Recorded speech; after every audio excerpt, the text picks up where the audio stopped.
Until you make the unconscious conscious, it will direct your life and you will call it fate. Carl Jung. Imagine a seed planted deep within, its roots entwining with the very core of your being. This seed carries the blueprint of your emotional world, shaped by the earliest bonds you formed.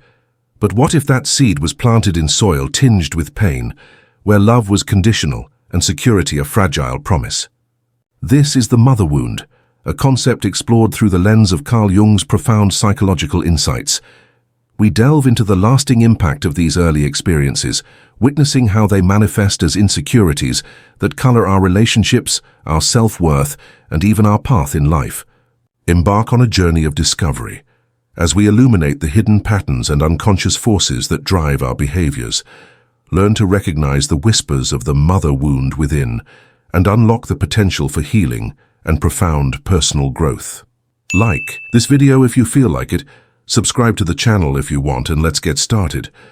Have you ever felt a nagging sense of something missing, a void that no amount of success or achievement could quite fill? Maybe it's a persistent fear of abandonment, a struggle to feel truly seen and loved, or a deep-seated belief that you're not enough. These wounds, often invisible to the naked eye, can leave us feeling adrift, searching for something we can't quite define. They whisper doubts in our ear, coloring our perceptions of ourselves and the world around us. What if these wounds, these echoes of past pain, weren't just personal struggles, but reflections of a deeper, more universal story? What if the blueprint for our emotional lives, the very foundation of our sense of self-worth, was shaped by the earliest bonds we formed? Imagine a seed planted deep within you, its roots entwining with the very core of your being. This seed carries the potential for growth, for blossoming into a vibrant and empowered individual. But what if that seed was planted in soil tinged with pain, where love was conditional and security a fragile promise? Carl Jung, the renowned psychiatrist, explored this concept through the lens of the mother wound. This isn't about blaming mothers, but about understanding the profound impact of early childhood experiences, particularly with our primary caregivers, on our emotional development. It's about acknowledging the ways in which these experiences, often unconscious and deeply ingrained, continue to shape our relationships, our self-perception, and our journey through life.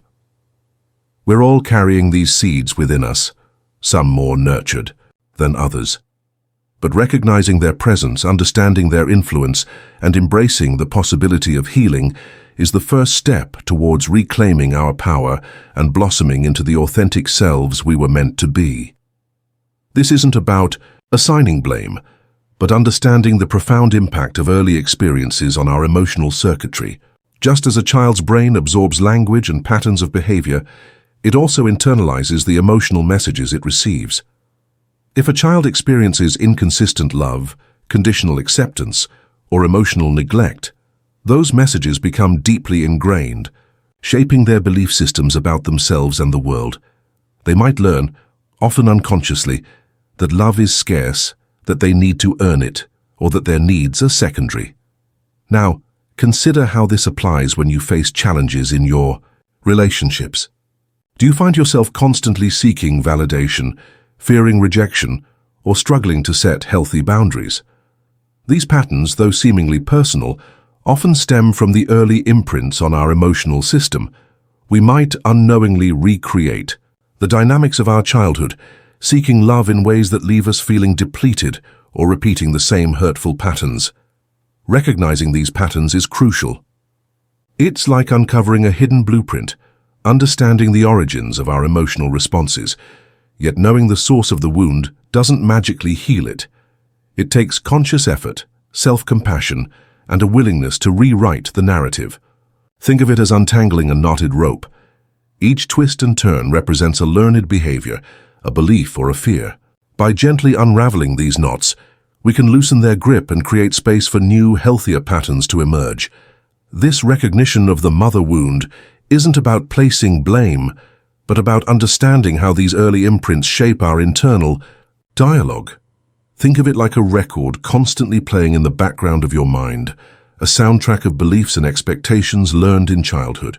This internal dialogue can be both a comfort and a constraint, offering familiar patterns of thought, but also limiting our capacity to experience life fully. Now consider how this internal soundtrack influences your self-perception.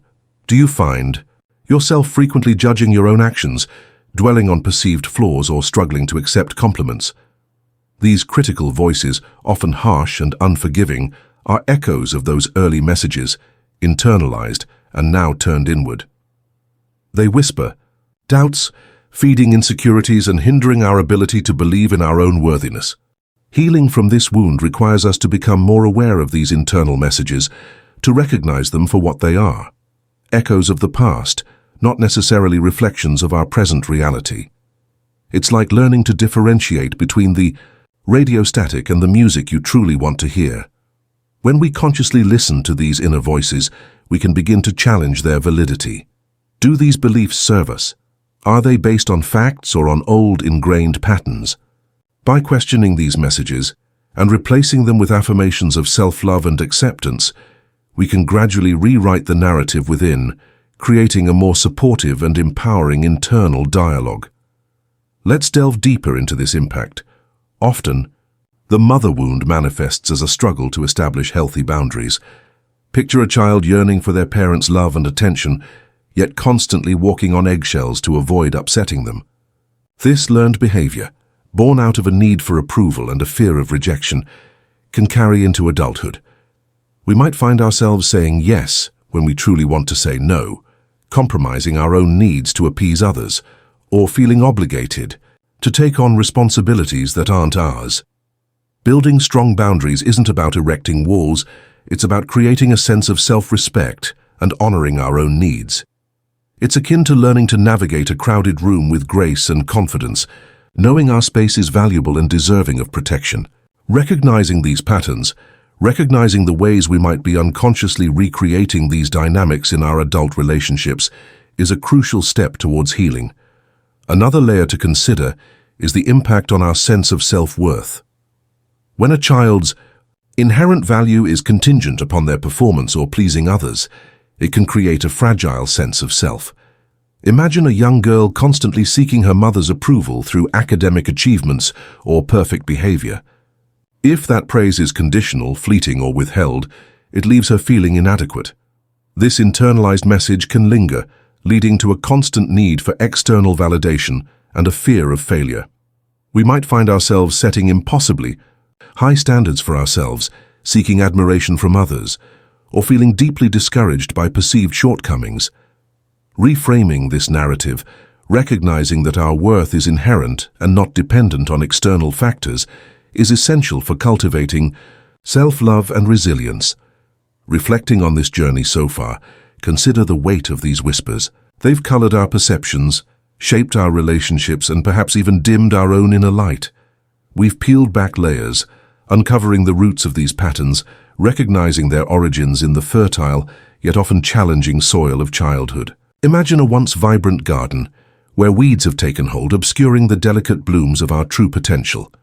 These early experiences, while deeply formative, don't define us. They are simply chapters in our story, not the entire narrative.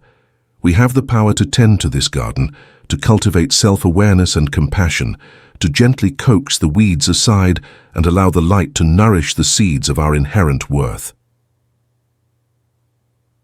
The journey ahead may not always be easy. There will be moments of resistance, echoes of doubt, and the temptation to retreat to familiar patterns. But with each act of self-reflection, each conscious choice to rewrite the script within, we reclaim our agency and step closer to wholeness.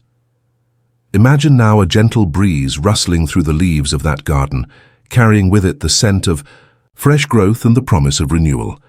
This is the breath of self-awareness, the whisper of possibility that guides us towards healing. It's a journey of unraveling, of shedding layers of inherited pain and embracing the radiant light within. Understanding the mother wound isn't about dwelling on the past, but about reclaiming our power in the present. It's about recognizing that the narratives we've internalized, the beliefs we've held onto, are not immutable truths. They are stories we've been told, and we now have the opportunity to rewrite them. This isn't about erasing the past, but about integrating its lessons with compassion and understanding. It's about honoring the wounds we carry, while cultivating a profound sense of self-love and acceptance. We can choose to see these experiences not as defining characteristics, but as catalysts for growth, as stepping stones on the path toward wholeness. As we continue to cultivate this garden within, remember that true healing is not a destination, but a continuous journey of self-discovery and transformation.